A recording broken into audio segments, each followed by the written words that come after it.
Nava, and thank you all for coming. They provided enough chairs there for all the people that signed up. So anyway, I wanted to get started. I'm going to give you just a couple of slides of background. This is a carved tray that I did when I was in college in the 70s, and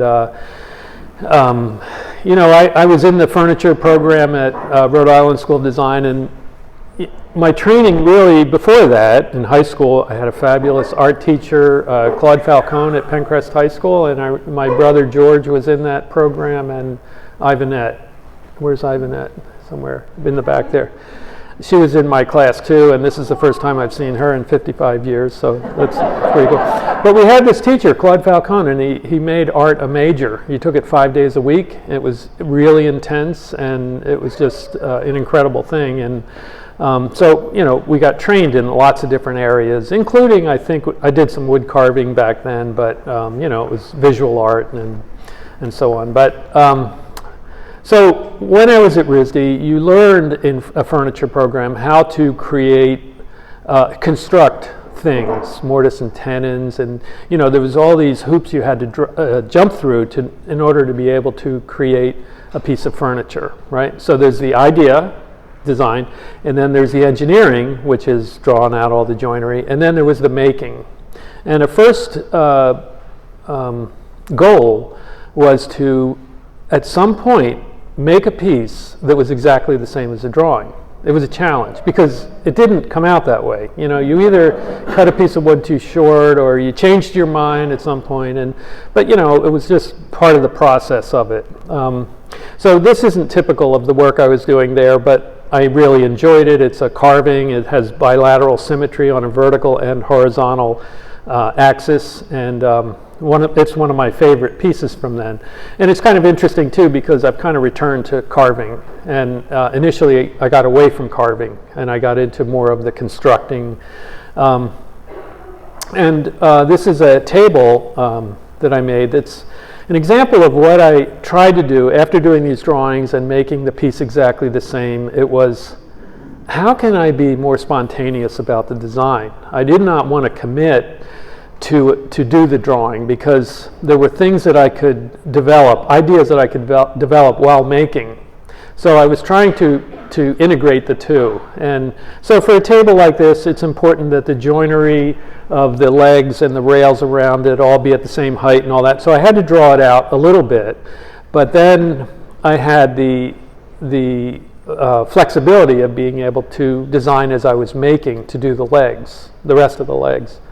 And in actual fact, I had to, I would make a model of the leg, experiment, and then that's the leg I wanted to make, and then I could just duplicate it for making a table. So in actual fact, all these legs are exactly the same. It's just that each one's rotated 90 degrees to the next. And so I wanted to mention that. I kind of went in the direction of wood turning, and this is a bat set that was inspired by my son, Sam. Is Sam here? Oh, yeah. Enter Sam. Here. Oh, wait.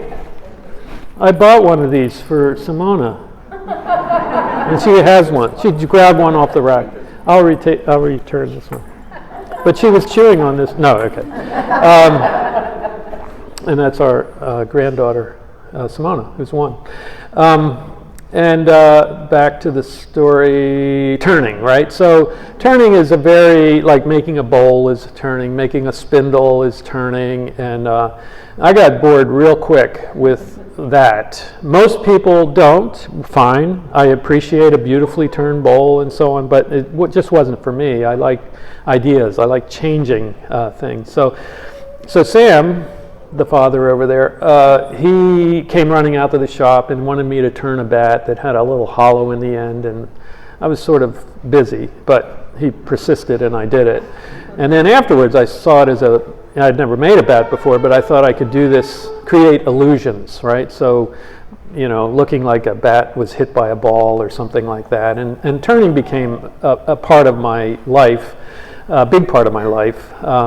This one's called Madonna and Child, and you know, it's animating the commonplace, right? So everybody knows what a bowling pin is, but if you change the heights and you kind of nest them into one another, it changes things. They start to look like they're living, and so that was they take on a different meaning than going to a bowling alley. So, La Famiglia. So here we are, and I wanted to show you highlights of some of the things that are in these shows. I had a discussion with Nava Milliken about the exhibition. She says 6 years ago. I thought it was 5, but a while back, let's just say. And she had 2 requirements. Some of this will be repeat from last night if you were here. Not a problem. What I learned from teaching is that you need to hear something 7 times before you commit it to memory. So 2 is just, scratching the surface a little bit.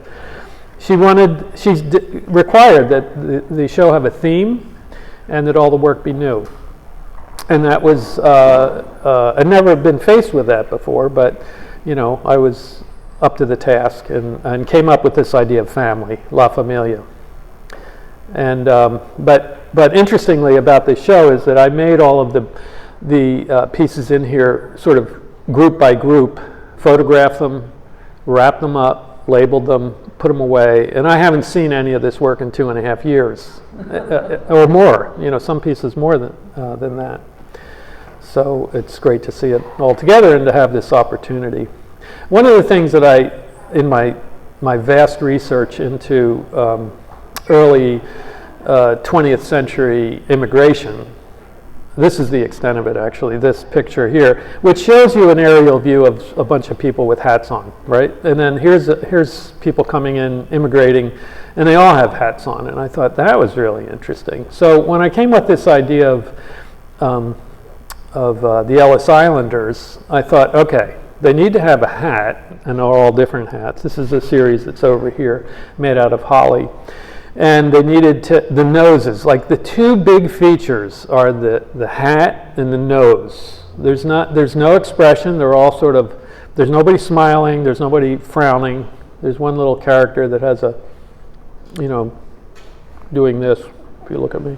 But, they're all coming here and they don't know what they're doing and what's going to be happening, but they're, so it's a series that just kept growing as I went. I didn't know how many I was going to do. I ended at 29, but I sort of thought I was going to do 3 or 5 or 7, an odd number. I knew that, and this shows you a little bit of how a piece got there. So on the left, that's the extent of the drawing, right? There's not a lot there. It's just basic forms. There's an oval for the head, and this sort of torso that's a cone, and so that's the engineering.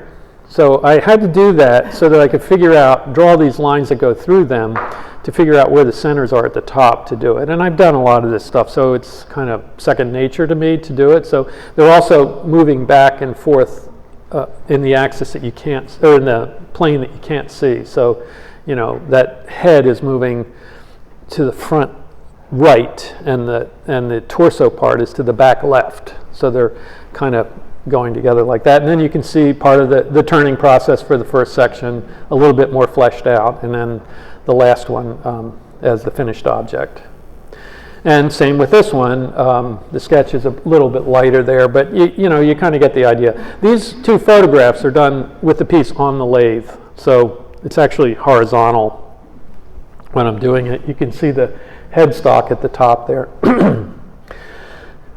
And I realize that it's a whole lot easier to carve on the lathe than it is to take this off and have sort of an irregular, hi there, Noemi, and distraction. So I could put it on what's called spindle lock and just hold it. It was clamped there in place, so I could do the carving. But I'm never carving it like this. I'm carving it horizontal, so I'd have to look at it in a weird way. So on the left, you see that, and it's just a roughed out sketch showing the, I don't know if you can see that, what I was going with to start. And, but I realized that, as a sculptor, it's really better for me, this spontaneous thing, to be able to have the form come out. I don't know that, I don't think I could have drawn that and had the kind of detail that it has. And if I did and tried to duplicate it, it would be a little stiffer. It wouldn't be as sort of animated looking, because I'm constantly changing it to look at it, and it's like, okay, so I wanted to do a little bit more of this and a little, so that. But I do have training in drawing. This is drawing two-dimensionally. I taught at Bucks County Community College for 36 years, and I taught drawing classes, which I really enjoy doing. But drawing two-dimensionally is a whole lot different than drawing three-dimensionally, because three-dimensionally you have to envision the effect that something's going to have, and it kind of takes you away. So this is actually 18 by 24 drawing of a leaf that I gave as an assignment, but I always did whatever I was giving it as an assignment, I would do it myself first.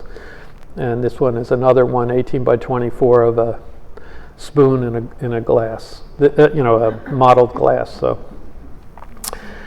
this is that blue piece, that tall column piece there. And there's this dance of what that looks like. It's so cool that only I've ever seen. I only see that. The maker sees it, but first of all, that it's horizontal, and second, it's just this sort of mesmerizing thing to look at once the thing's been carved. So using this idea of a bunch of spheres stacked up on each other and then carefully laying them out so that they look sort of like tires that are angled to one another and in a more precarious effect than it actually is. They're actually very structural, right? So there's that one. There's a whole series in the back tumbling there. Oops. Okay. And there's a finished piece. And then this painting technique of kind of focusing on the inside corners to create an effect that it almost looks like it's glowing. So that I figured out by, if you paint a piece white and then you want to colorize it a little bit, it's real easy to get in trouble very quickly. So if you have white, it doesn't take much to alter it. And if you try something bright or even, it just changes it very quickly. But if you paint something black, it takes a lot to change it. So you have a lot of, and so when I would do these, paint the thing black first and then put bright red on it, it wouldn't even show up. I realized that I had to work with the shading of it and get it right. So this is a very, very light, bright blue that I can put on black, and it doesn't seriously affect it. The way it would if it were white first, okay? So, but the other thing I noticed is that when I would do something like this, and I'd be really pleased with the way it turned out, the effect I was trying to get, I'd go in for the night, and then I'd come back the next morning, and it never looked as good. And that's because black just keeps coming through, so I would have to do it again, and maybe again, and before it actually got to the point where I wanted it. So I didn't understand it at first. I thought, am I misremembering this? But I realized that, if you ever paint a wall and there's a black spot on it and you paint, that will show through a lot. It takes a lot to get that covered. This is a pedestal that's over there in that, and it's interesting, that series I called sort of the forest for the trees. Is that correct? Forest for the trees. It was, yeah. And I sort of envisioned it. They're all different, or mostly different, and but it's interesting too. Like, what is functional and what is not, right?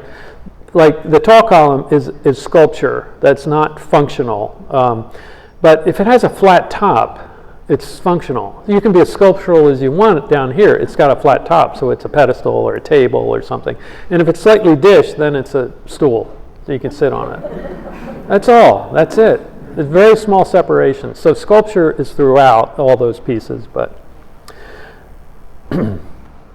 I also really enjoy doing the photography, especially the arty shot, like this one. I did all the photography that's in the catalog, and it's just real. There's two kinds of photography. There's for what I do, and that is product photography. Take a picture of a piece, seamless backdrop, and just shows the piece. in the best view or whatever. And then there's this arty shot. So that figure on the second from the right column here is against the black of the shadow of the next one to the left of it, and it's just such an interesting highlight. Plus the negative space at the top, and so this has a lot to do with composition, and it's just really a fun thing to do. These are columns that I did. They each have 5 heads. I have 20 cousins. There are 20 cousins on my mother's side of the family, right? So each one is here, and Christine is here. I think she's a cousin right there. So she selected which one she is. Didn't you? Oh, I told you. And she didn't accept it, so whatever. But also kind of funny about these is that they were carved horizontally, so it was kind of, I didn't see them this way. I saw them horizontal. And I'd take the heads, and every other one would one would angle this way, one would angle down, and the opposite ones would be doing the opposite thing, and they're rotated 45 degrees from each other, 90 altogether, and so it kind of has this sort of tumbling little bit of an effect. And these have all been translated into the bronzes, so all the bronzes come from all the painted ones here. In my vast research of family photographs, I realized that there's, we collect these things. They're very precious, your kids or your favorite uncle or aunt or whatever, and you have these plastered around, and then you die. And then what happens? Well, the next generation may or may not know who that is.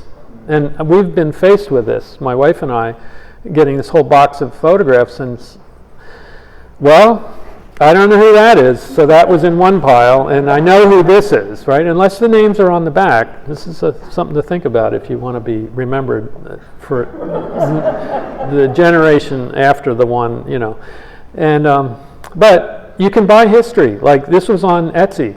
You can buy that. So you don't know who it is, and nobody else does either, but so what are you buying? Is it the frame? I don't know. This one I particularly liked. In fact, I might get this one unless somebody beats me to it.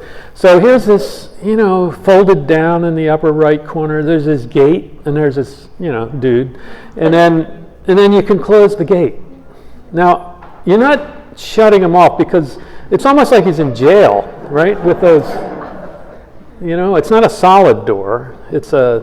It's open, so he can still see out. So what are you doing? Like if you really didn't want to see, you could just turn it around, right? The whole door thing kind of intrigued me. So this was my deep dive into the next series, but I didn't find these till 2 days ago for this talk. So that was my idea with this series over here called Family Tree, and I wanted to make frames. These, it's a loose description of what a frame is, but these vertical things with a flat back, and then these three-dimensional people coming out of it. This series came before the Ellis Islanders and the heroes and villains in the next part here. And they, when I made them, they were all in the white. In other words, a light-colored wood, and the family just grew until I thought that's enough, and I did 14, I think. And then time passed, and then I thought, okay, I'm going to paint them. And as I mentioned last night, painting is a very different kind of activity than making. Making is noisier. It's more physical and louder. Carving, not so much. It's making these carving noises, and you have sharp tools, and you cut yourself a little bit once, Band-Aids and things like that. But when you're painting, life is good. You cannot get hurt, I don't think. Have you ever been hurt by you were hurt once. Didn't you come off a ship? Didn't you fly off when you were on a ship? This is not about me, Mark. I just want to take a break. This is, no. Robert Beck is, whoops. No, it's still there. And I just have to be really careful. There's so much I have to negotiate here. Robert did the bottom right painting on that, the immigrant series in the back there. And he's my favorite painter in this neck of the woods. So I did these, and then, at a certain point I painted them, and then they became another family. I wanted to show this picture as one of those, the carrot one, and that's the drawing on the left. And, it's a little different, it's a little quirkier, the eyes are looking in a direction or something, and then the one on the right is sort of like deer in the headlights, stare there. But it's just how it started and where it ended up. So spontaneous design, things are evolving as I'm actually making them. This is another one. It takes you through the whole sequence other than the painting of the drawing of the head kind of idea there. And then, the nose got longer and the eyes, just intentionally changed. So that's what it kind of looked like. Well, it still has some carving to do on the frame part of it, but a little further along. And this is the banana one that you see it as the drawing, which is not great. It's okay, it's just, but I really exaggerated the curvature of it and the top of it to tilt even more, and the whole eye thing, these discs that sort of emerge out of it. The second from the left you see there, you can see the bandsawing out, and that the head actually wraps around to the back side of it because it's extending beyond the vertical there. Yeah. Noemi, do you eat chocolate? I ate a chocolate cookie in the car. Did you? Where's Isabel? Isabel's not here. She did. Oh, can she have some chocolate? Oh, come here a second. Here, come here a second. Here's the chocolate bar for you. Okay, just you though, nobody else. Actually, I think they want you to eat it in the hall, but anyway, whatever. So there's the start to finish on that one, including the painting part of it, and so sculpture is to one point, and then there's the finishing, which is kind of a whole different thing and takes it in another direction. And I went more cartoony with that series than the ones that came after it. In 2017, I taught my last carving class at Bucks County Community College, and I just had this idea of, can I carve an egg shape and then put it in sort of a framework? And an egg is an easy thing to turn, but not when you have things around it like that. So this is all hand done, and I made one, and then I brought it in to show the students, and then did another one. Each week I did one, and then I had this collection of them, and they're in that back. Triumph of the Egg is the name of that series, and then at a certain, as long as that's not mine, that's okay. But so then it was time to paint, and then I made this series. They sort of come to life. They're all painted in a sort of very like army green, drab color.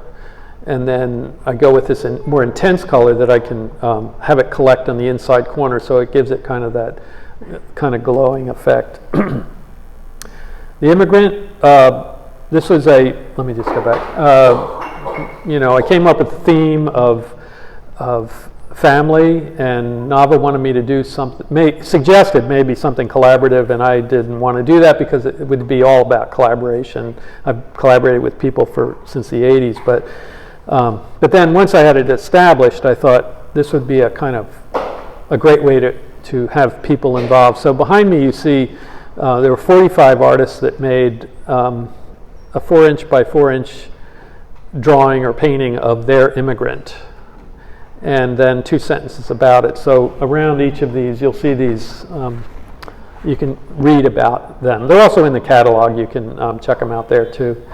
But I just thought, if I ask 45 really creative people to do this, and they do it, this could be really good, So it was a ton of work, They say that artists are flaky, and to generalize like that is not fair. 98% of them are flaky. That's a more accurate. And this thing took forever to get people to actually respond to things. And I sent out a sheet that had all the requirements, the size, the due date, blah, blah, blah. Everything was there. And then the phone call started. Okay, Mark, I wanted to talk to you about this. How big is it? Well, it says 4x4. When is it due? What exactly do you want? You know, so it just kept going on and on. This is Miriam Carpenter's, which she's somebody I've been mentoring for a long time, 20 some years.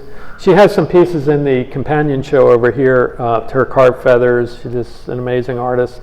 And this is her great-grandfather, who was from Wales.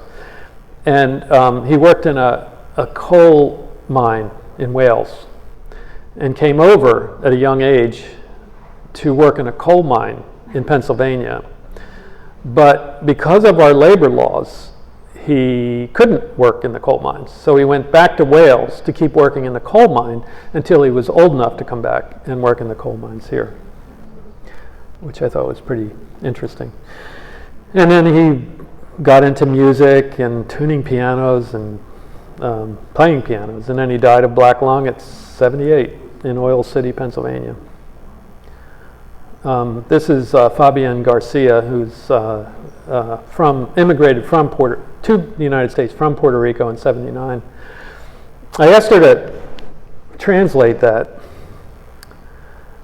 and she said, and I'm going to tell you everything she said. She only wanted me to tell you the first part, which is, I give infinite thanks to nobody in particular.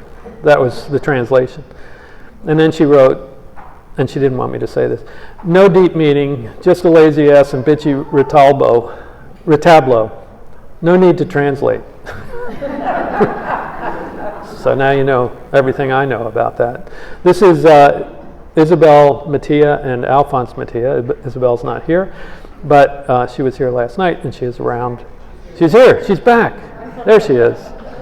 And Alphonse was somebody I really wanted to be a part of this, and he unfortunately died back in a year and a half ago. And he was very good at saying he'd do something and then wouldn't, you know. So, but he was getting sicker, and then finally Isabel stepped in, and while she was with him, he would tell stories about her grandfather and her, I guess, great uncle. Alphonse's uncle. They both came over to the United States, and they worked at the Victor Talking Machine Company, which is interesting. That's where Wharton Esherick worked also, but at an earlier time. And anyway, this is a drawing that Isabel did based on him telling stories about them, and then you see the Victrola in the background there, and the drinks that they had, and also that was real interesting. But this is the last piece that showed up, and it showed up the day he died in April 10th, 2023. So very poignant about that. Robert Beck. This is about Robert Beck now. Robert wrote this incredible story about this immigrant. It might have been 1,000 words. It was very long, and I was like, oh my gosh, I can't believe this, and it was an amazing story. I said, but Bob, 2 sentences. That's what we. And he wrote a great one, and I'm going to read it to you. Is we all want to matter and belong, to leave home behind, that place of familiar expectation and established worth, and walk into such a wilderness takes great hope, because a way must be uncovered, great courage, because there will be hard times, and great thirst, because the journey never really ends. I think that's just such a great one. And so these have been grouped. There's sort of I tried to combine things in a way that made sense to me, but they could have been grouped in all different ways. And I did the frames for all these that have the same painting technique, but the carving's a little bit different. And you can come up and look at these. There's lots to see here and lots to take in. So that that was this show, but something else happened, which happened 2 years ago, last month, which was my son, Sam, is he here? Yeah. In the back, and Kim, our daughter-in-law, and they got married right here, right over there, they got married. And Robert Beck did a painting of them getting married, and it was a very cool thing, and there was one stipulation with them getting married here, and that is no flowers, because I'll get to you, Simona. No flowers because of the pollen. You can't have pollen in a museum. So I said, no problem, I'll make them, right? So I did these, and I thought that's pretty cool. And then I showed them to my wife, my best critic, and she said, Mark, flowers are like bushy. They're not like this.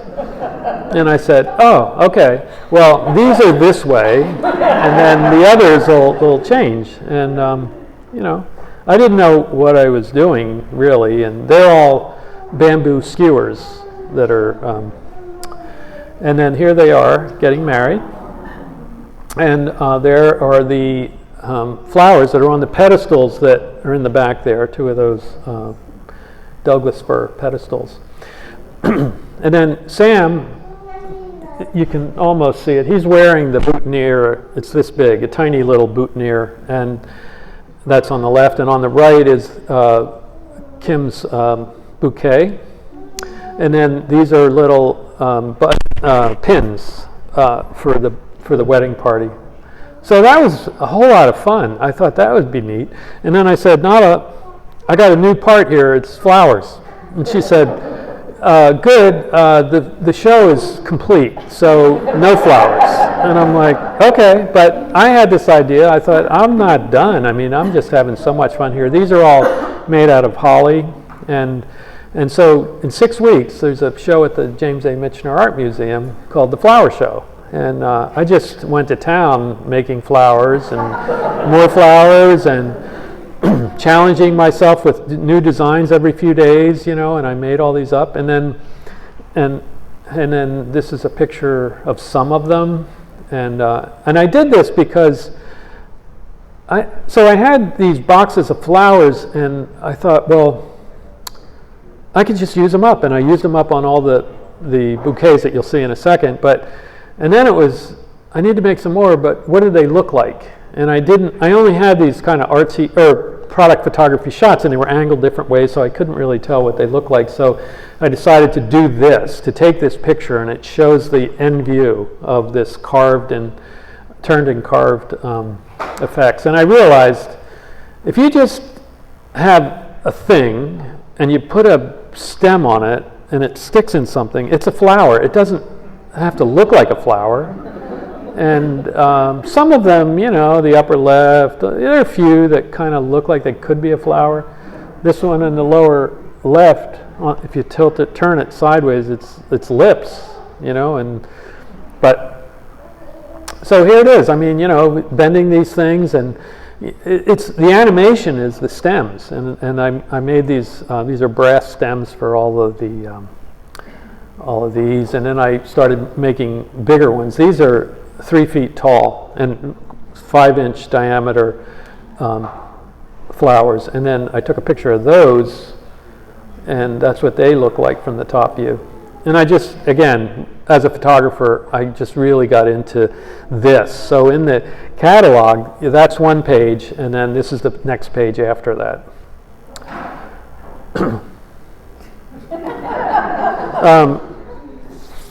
Bruce Katzeff, you might know the name, you might not. He's the one who brought me to Bucks County to teach at Bucks County Community College. He was the department chair there, and then he ran the James A. Michener Art Museum and made it into an amazing place. He was on the board here.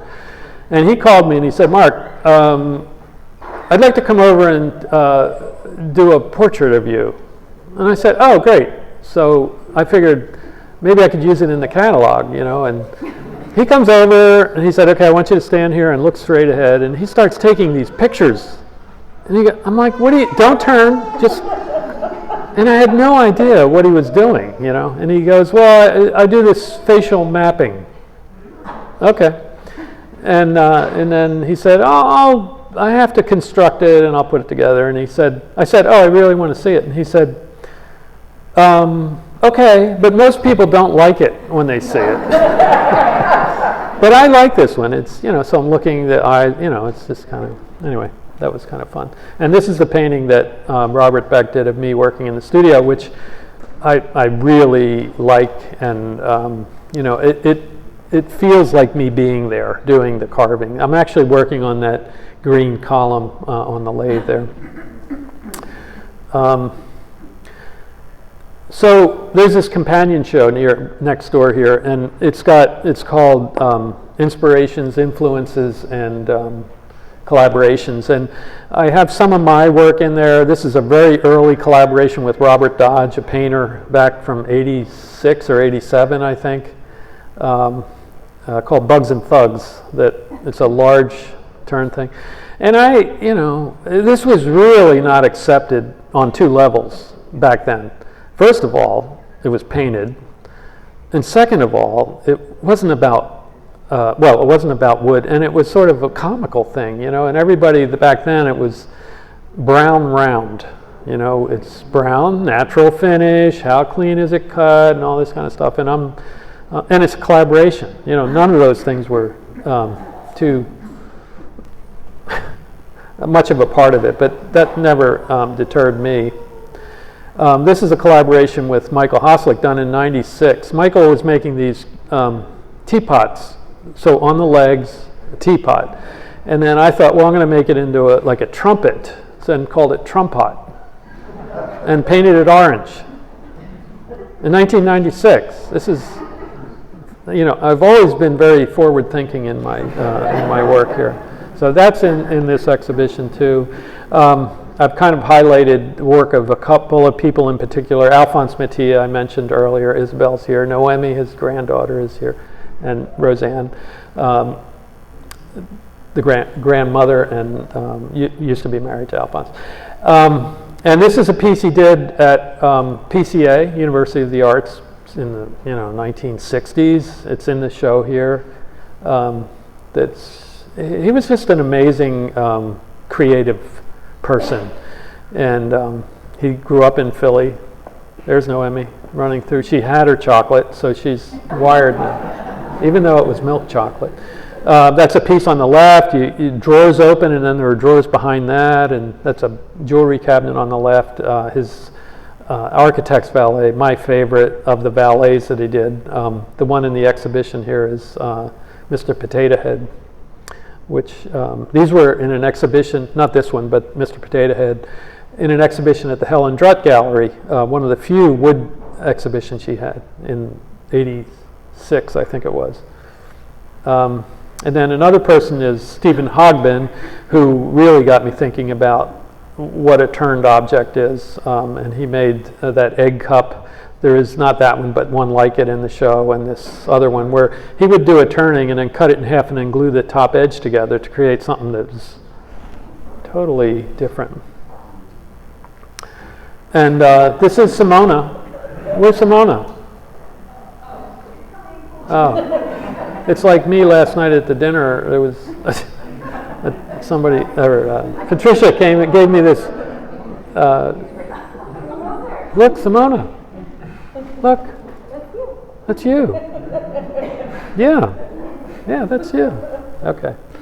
So that's the dedication in the flower show catalog. So, and that's that.